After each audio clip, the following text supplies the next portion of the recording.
When I was 12 years old, on my first trip to Israel, we were standing in the breakfast buffet line in the Larome Hotel in Jerusalem. Now it's the Inbal. The buffet was overwhelming. I never knew there were so many types of cheese. I'm making my way through the line when my mother grabs my arm in a pretty firm manner and yanks me out. Undeterred, my parents pull my siblings away from the buffet toward a table in the corner. I didn't recognize the man sitting quietly, alone, enjoying a private breakfast by himself.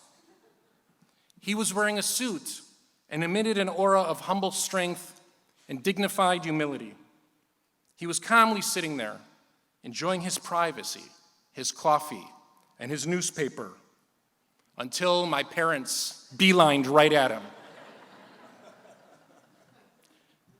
A very large Israeli security guard stepped in front of my mother. He was no match.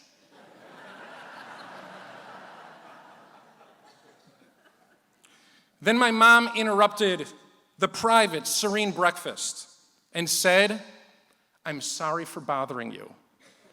And even as a child, I knew she was not sorry at all.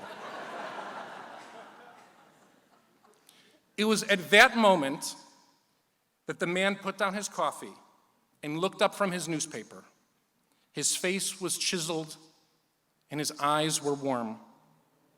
And I found myself standing face to face with Shimon Peres. My mom asked, "Mr. Peres, can you please take a picture with my children?"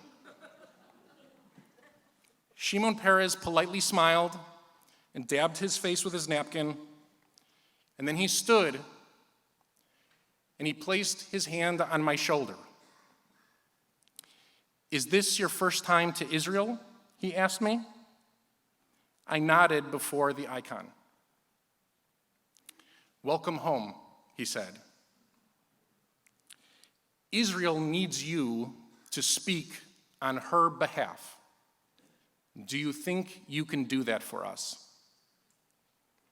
It was as if Israel herself had issued me and my siblings a commandment. You can find our photo with the late, great Shimon Peres in the program. Israel is the vessel that has always collected Jewish leaders, Jewish thinkers, Jewish authors, Jewish artists, the entirety, the width and breadth of the Jewish people. Long before Naomi Shemer, Israel inspired our liturgists. Long before Eliezer ben Yehuda, Israel inspired our holy tongue. Israel is the realization of people who have devoted their lives to a higher cause, to the cause of the Jewish people. The mighty Shimon Peres, who helped strategize the War of Independence and execute the Six-Day War, and later dreamt of peace, was a person who prioritized the Jewish people and, as it turns out, was a little bit afraid of my mother.